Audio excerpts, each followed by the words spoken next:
اعوذ باللہ من الشیطان الرجیم بسم اللہ الرحمن الرحیم الحمدللہ رب العالمین والصلاة والسلام علی سید الانبیاء والمرسلین وعلی آلہ الطیبین الطاہرین اما بعد فقد قال اللہ سبحانہ وتعالی فی کتابہ المجید بسم اللہ الرحمن الرحیم وَقَضَىٰ رَبُّكَ أَن لَّا تَعْبُدُوا إِلَّا إِيَّاهُ وَبِالْوَالِدَيْنِ إِحْسَانًا صدق اللہ العلی العظیم۔ اللہ سبحانہ وتعالی نے اپنی مقدس کتاب میں والدین پر احسان کا حکم دیا ہے، اور معصوم فرماتے ہیں کہ احسان یہ ہے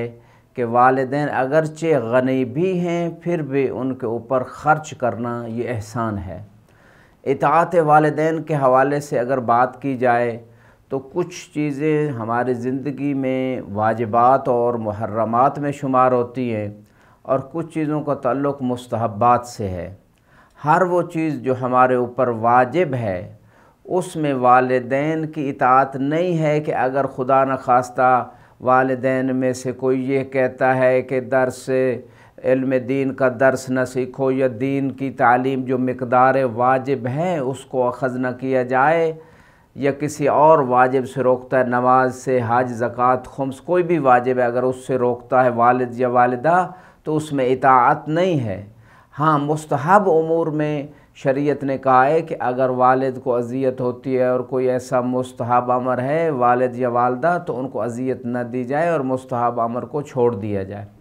اسی طرح حرام کام میں بھی خدا نخواستہ اگر والد اجازت دیتا ہے یا حکم دیتا ہے داڑھی منڈوا لو یا سود کا کاروبار کرو یا فلاں دکان پہ جا کے شراب کے جہاں بیچی جاتی ہے وہاں سروس کرو، اس طرح کا کوئی بھی کام جو حرام کام ہے اگر والد اس کا حکم دیتا ہے تو اس میں اطاعت نہیں ہے۔ جیسے کہ امام زین العابدین علیہ السلام کے زمانے میں امام نے عمر ابن سعد لعنت اللہ علیہ کے بیٹے سے فرمایا کہ تو نے ہمارے اوپر کربلا میں ظلم کیا ہے، تو اس نے کہا کہ میں نے آپ کے جد رسول اللہ کی یہ حدیث پہ عمل کیا ہے کہ جس میں آپ فرماتے ہیں کہ والدین کی اطاعت کرو، تو امام علیہ السلام نے فرمایا لا طاعۃ لمخلوق فی معصیت الخالق، کہ جہاں خدا کی اور خالق کی نافرمانی لازم آتی ہو وہاں مخلوق کی اطاعت نہیں ہوتی۔ تو اس کا معنی یہ ہے کہ جہاں جہاں ہم اپنی لائف میں دیکھیں کہ کسی بھی مخلوق چاہے وہ والدین ہوں یا غیر والدین ہوں، چاہے زوجہ ہے، پڑوسی ہے، رشتہ دار ہے، بہت ساری ایسی ان کی خواہشات ہوتی ہیں کہ اگر ان کو پورا کیا جائے تو مخلوق جو ہے وہ تو راضی ہو جائے گی لیکن اللہ کی ناراضگی سامنے آئے گی۔ تو اس وجہ سے وہاں ان کی اطاعت نہ کی جائے، چاہے کوئی دوست ہے، چاہے اولاد میں سے ہے۔ بعض اوقات انسان حرام کا رزق کماتا ہے تاکہ اولاد کی ضروریات یا والدین کی خواہشات کو پورا کرے، تو ان تمام معاصی سے بچنا